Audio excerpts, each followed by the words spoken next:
irmãos, sejam todos bem-vindos. Vamos começar com o nosso momento de verão missionário. Os irmãos, se desejarem, poderão vir aqui à frente colocar o nosso ponto do verão missionário e tentem vir todos pelo mesmo sentido para não haver aqui encontros. Enquanto ouvimos o instrumental.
Pai Santo, obrigada por estas ofertas, por este euro missionário que depositamos hoje, Pai Santo.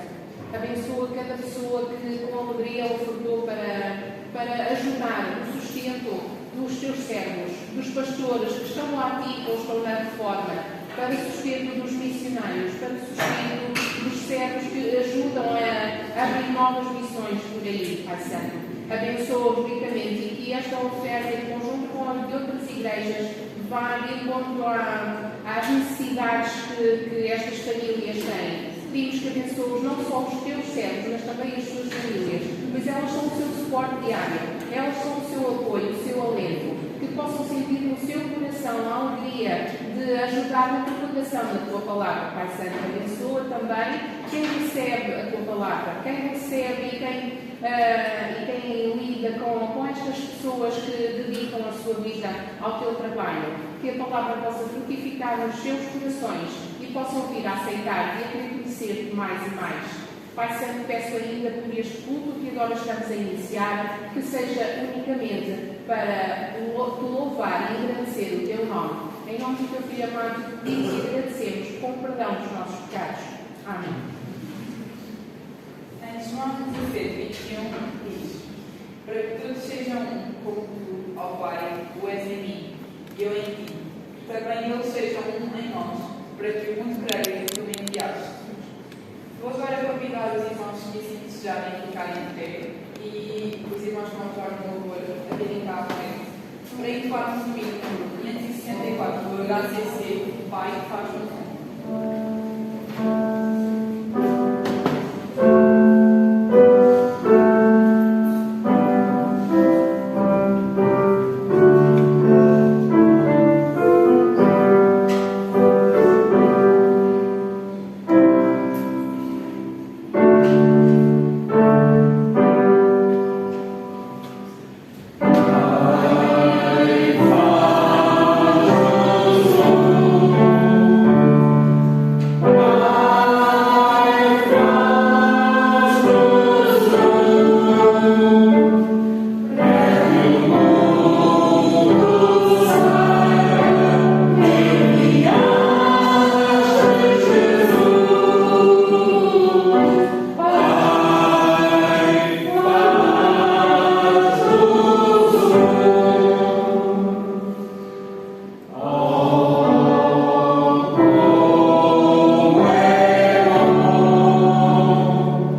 possamos gerir de melhor maneira a alimentação do teu filho, Senhor.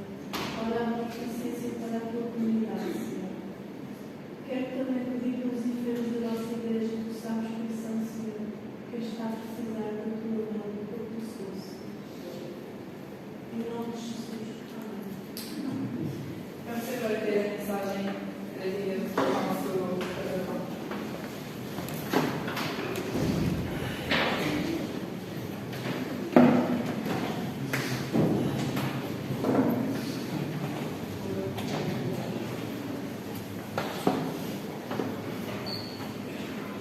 Bom dia, irmãos.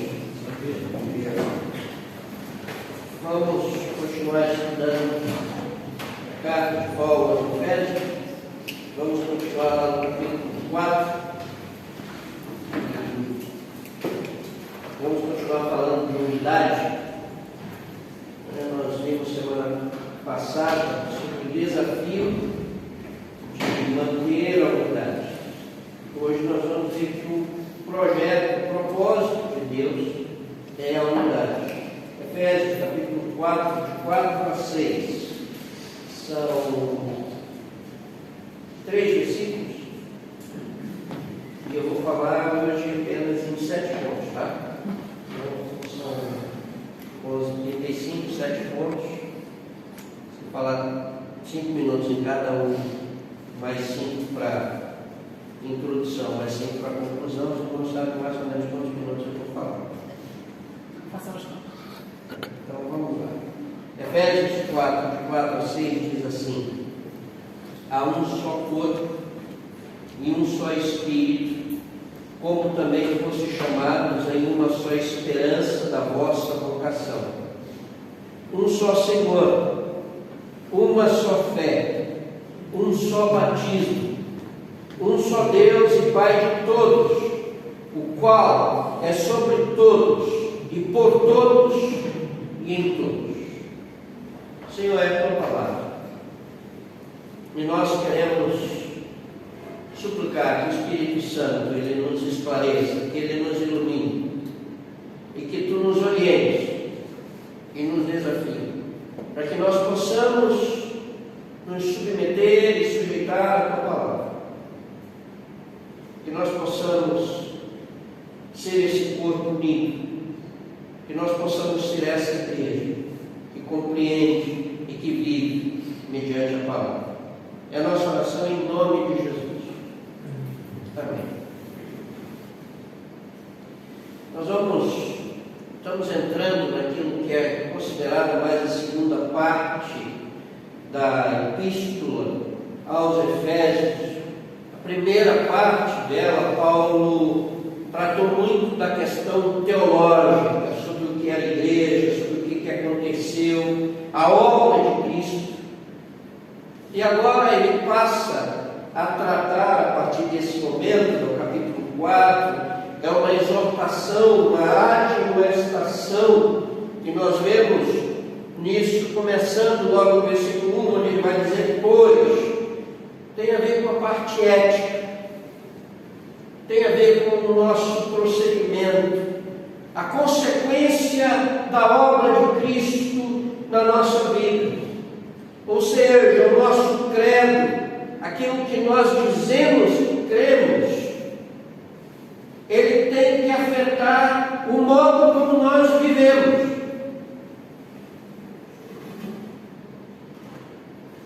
Nós começamos o capítulo 1 percebendo que a igreja foi eleita por Deus, que a igreja tem uma missão. Agora, como é que nós podemos nos portar, como é que nós devemos agir para executar essa missão? Versículo 1, versículo 3, ele nos deu a estrutura, como nós devemos andar, como deve ser o nosso procedimento: humildade, mansidão, longanimidade, amor e paz. Essa é a nossa realidade, para preservar a unidade. Agora, ele vai dizer o porquê da unidade. Versículo 4, versículo 6. nós vamos ver o propósito de Deus para a igreja e como nós devemos agir. E veja, eu disse que são 7 pontos. E a primeira coisa que nós aprendemos sobre ser igreja, que ele diz a igreja é um corpo. Mais do que organismo, mais do que instituição, ela é um corpo. Ela é uma unidade, todos juntos, inseparáveis. Essa ideia está contida também em Romanos, no capítulo 12, versículo 5. A ideia do corpo, Romanos 12, 5. Paulo vai dizer o seguinte: assim nós, que somos muitos, somos um só corpo em Cristo, mas individualmente somos membros uns dos outros. Ou seja, nós somos muitos, mas somos um único corpo, que somos membros uns dos outros, estamos ligados e interligados. E ele diz isso antes de começar a falar sobre os dons. Ele diz que nós somos um corpo também, lá em 1 Coríntios, no capítulo 12. E o destaque dele, a ideia é a unidade. Ele diz que nós somos interdependentes. Precisamos uns dos outros, carecemos uns dos outros. Ou seja, interdependência e solidariedade. Somos solidários, cuidamos uns dos outros. Mas nem sempre é assim. Alguém já disse, e creio eu que foi Dedé Santana, um dos trapalhões que fazia o programa Os Trapalhões no Brasil, numa sua entrevista sua, ele disse que a igreja é o único exército que deixa os seus feridos, os seus soldados feridos para trás. E se isso é verdade, significa que nós não somos solidários. Se isso é verdade, significa que nós não percebemos o que é igreja. Porque nós devemos aprender a estar unidos, agarrados uns aos outros, cuidando uns dos outros, porque somos apenas um corpo. E não é só isso, somos um corpo e temos também um só espírito. Capítulo 2, ele diz que ele nos deu vida. Tiago, no capítulo 2, versículo 26, a parte do versículo 6, 26 de Tiago, diz que sem o Espírito nós estamos mortos. Então a vida da igreja, a essência de nós podermos existir, a nossa fonte é o Espírito Santo. Por isso, quando Jesus fala da realidade de nascer do Espírito, é Ele que nos consegue ver. É Ele que nos traz a realidade da percepção de quem é Jesus. É Ele que nos convence do pecado, da justiça e do juízo. E é esse Espírito que está sobre toda a igreja. No passado, o Espírito vinha sobre alguns. E o profeta Joel disse que haveria de chegar o dia em que Deus derramaria o seu Espírito sobre todos. Atos capítulo 2 é o cumprimento dessa realidade, dessa profecia, mas que ela se estendeu para toda a igreja e chega até nós.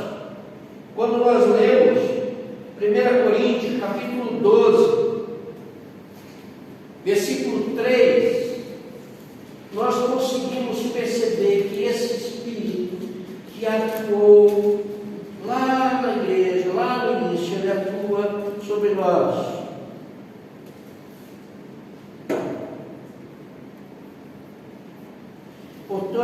nos quer fazer compreender que ninguém que fala pelo Espírito de Deus diz Jesus é anátema.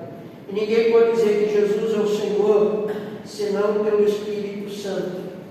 E se nós afirmamos que Ele é o nosso Senhor, é porque o Espírito nos concedeu vida, Ele nos convenceu do pecado, da justiça e do juízo, e Ele nos faz perceber que Jesus é o Senhor, que Ele é o Senhor da igreja.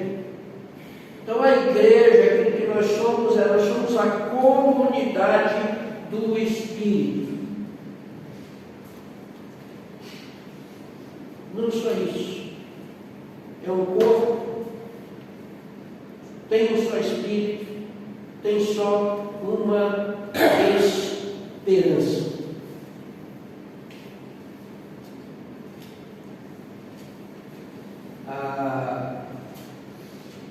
Quando a gente pensa em esperança, é interessante olhar para a história. Dentro da história brasileira, houve um homem que foi chamado Cavaleiro da Esperança. Ele era um político, Luiz Carlos Prestes. Eu creio que dentro da história de Portugal nós temos duas pessoas que podem ser distinguidas com esse título de Cavaleiro da Esperança. Primeiro é o aguardado, é Dom Sebastião. Todo mundo espera que ele chegue. Ele é o Cavaleiro da Esperança número 1 da história de Portugal. E o segundo, dentro da história recente, e porque morreu, vamos dizer que morreu de uma forma trágica, a todas aquelas teorias, chamava-se Francisco Sá Carneiro, que é o Cavaleiro da Esperança, das mudanças e tudo.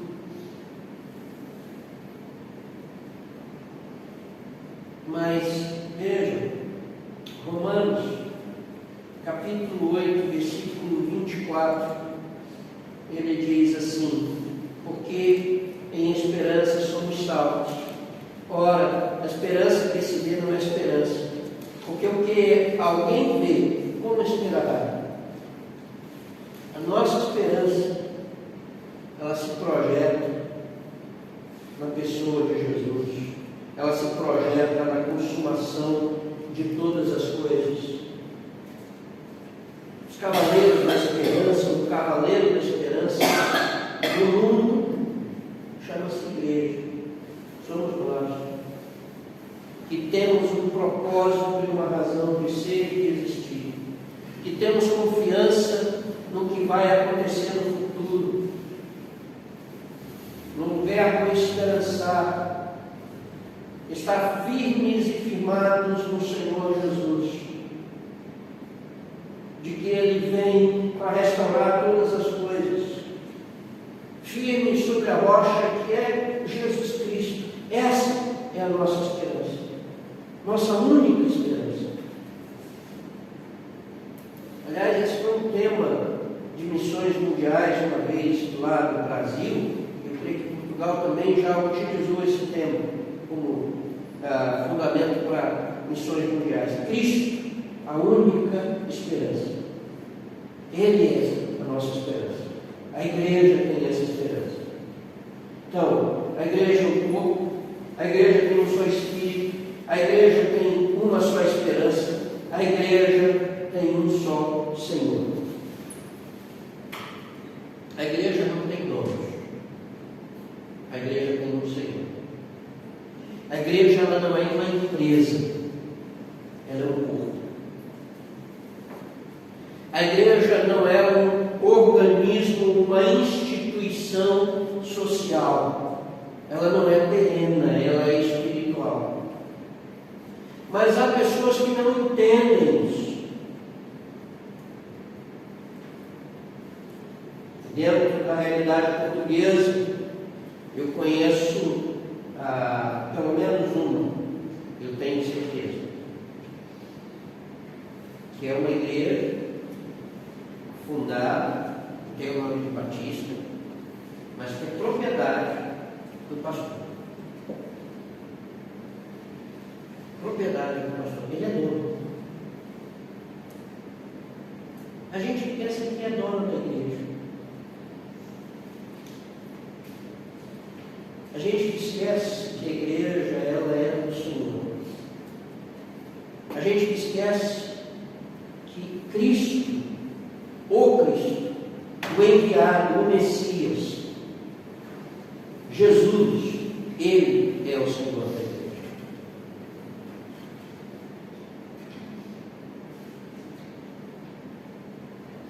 Num congresso que aconteceu aqui em Portugal, alguns anos atrás,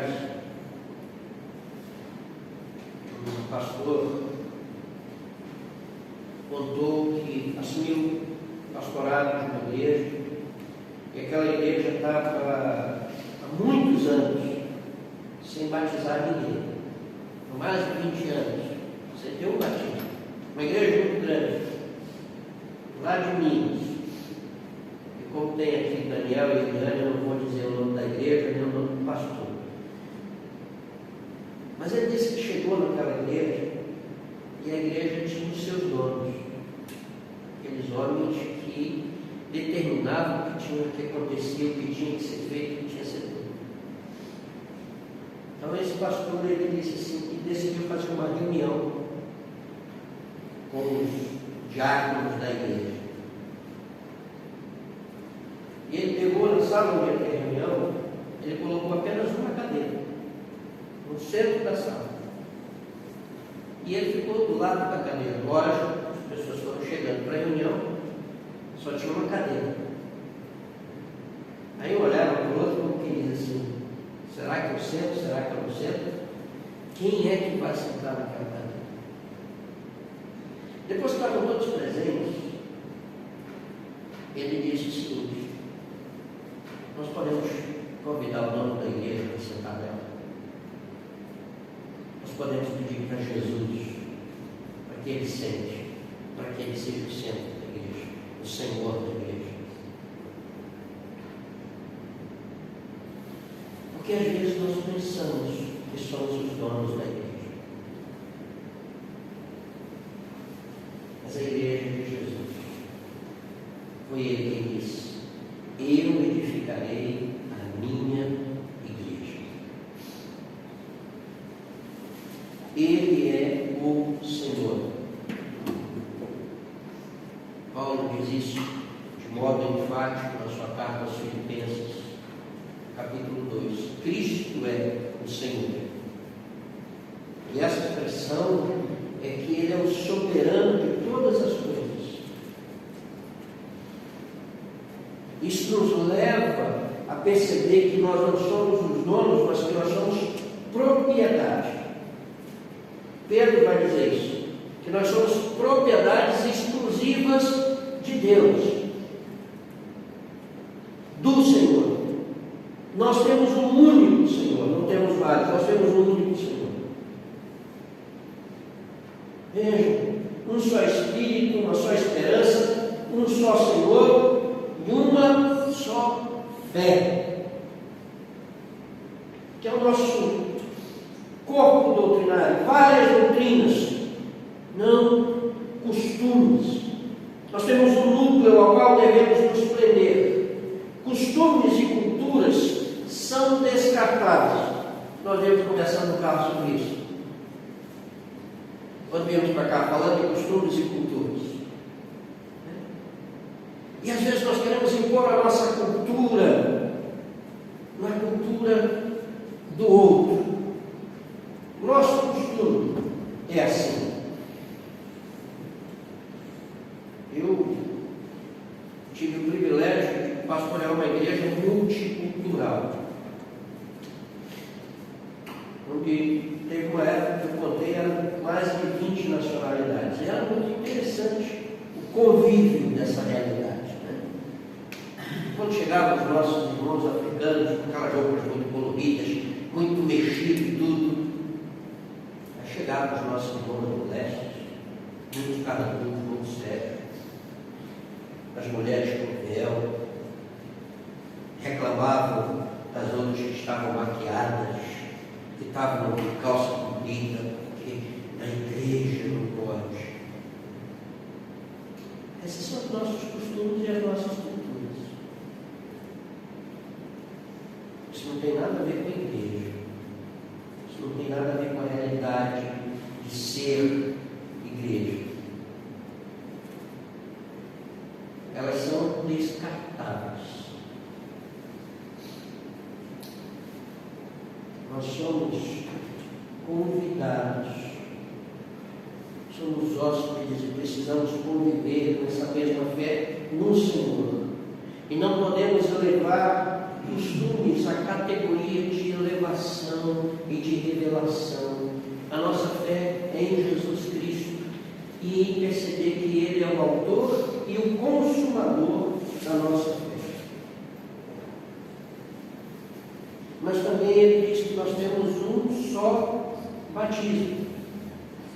Vejam que eu estou correndo para não passar do tempo. Ou seja, existem diferentes formas de batismo. Então, por que nós temos um só? Porque ele demonstra o ingresso na comunidade. O batismo é a nossa identificação com Cristo. Muitas formas, mas é a nossa identificação com Cristo. De que nós, com Ele, morremos no mundo, mas ressuscitamos para uma nova vida que veio para nós através da nossa fé. O batismo é ato de testemunho, de proclamação, mas também é ato de manifestação de que nós estamos identificados com o nosso Senhor e que nós queremos morrer para nós mesmos para servirmos a Ele.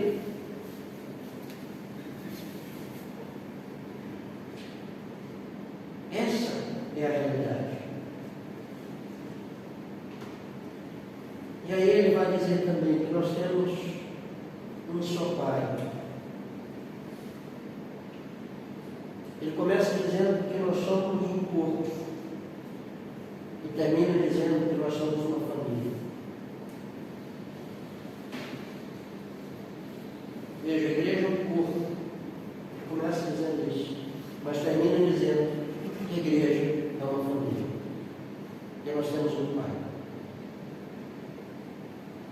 Um só Deus e Pai de todos, o qual é sobre todos e por todos e em todos. Ela tem um Senhor, ela tem um chefe, aquela estrutura. Vamos pensar, hoje em dia dizer que o pai é o chefe da família, causa escândalo, né? Com os avanços todos, sociais e tudo.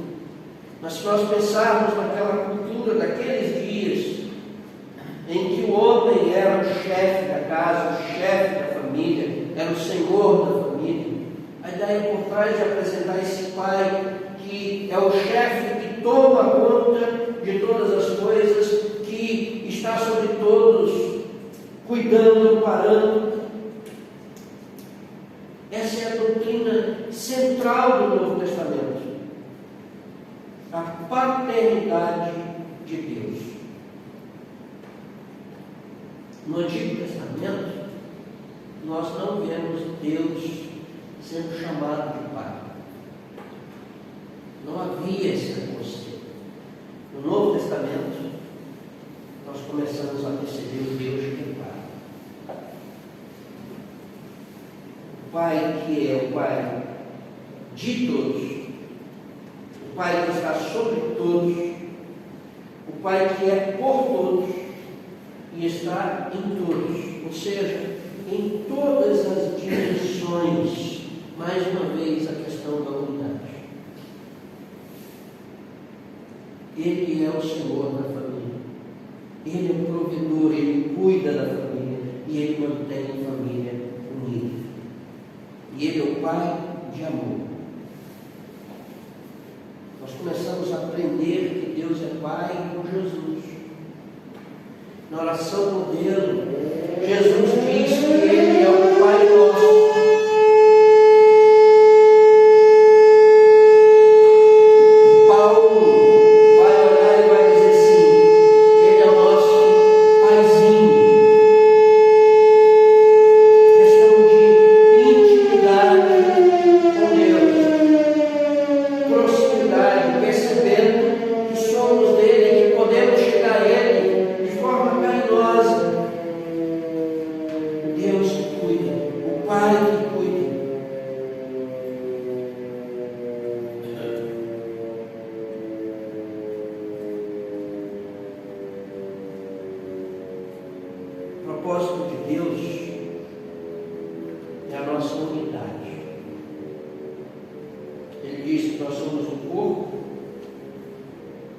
Diz que nós somos uma família.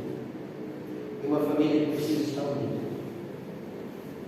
Uma família que precisa estar ligada. Nós olhamos no livro de Atos, os primeiros capítulos, nós percebemos que essa família tinha tudo em comum. Que a vida era permeada pela unidade. E eu volto a dizer o que eu disse no domingo passado, a célebre frase de Mark Lloyd Jones: a única coisa que eu e tu conseguimos fazer com a unidade da igreja é destruí-la. Quem traz unidade à igreja é o Espírito Santo. Nós, por causa do nosso orgulho, nossa maneira de ser, da nossa vaidade, da nossa arrogância, nós destruímos a unidade. Mas o projeto de Deus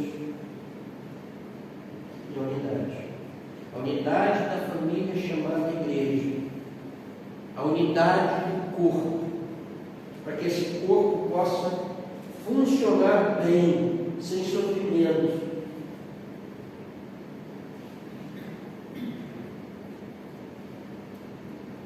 Que nunca olhem para nós e chorem pelo mal que nós estamos causando na igreja. Uma história na Bíblia assim, né? O homem de Deus olha para uma outra pessoa e começa a chorar. E a pessoa diz para ele assim: o que o meu Senhor está chorando? Ele diz: pelo mal que você vai fazer. Que não digam isso de nós. Que nós possamos amar a igreja, cuidar da igreja, do corpo que é a igreja. Que nós possamos manter a unidade da família chamada igreja. Que nós não a quebremos. Que nós procuremos mantê-la para a honra e glória do Senhor Jesus. Amém? Vamos orar. Senhor, o teu projeto, o teu propósito é que a igreja seja una, é que a igreja seja uma família, que ela esteja unida. Dá-nos a capacidade de ser assim. Dá-nos a capacidade de ser família, como nós cantamos. Somos um corpo, uma família unida, vivendo em amor. Que realmente isso seja real na nossa vida. E que isso se projete no nosso dia a dia, na nossa convivência com os nossos e na sociedade. E te pedimos que tu nos despeça em paz para os nossos irmãos. E o teu amor, a tua graça e a comunhão e a consolação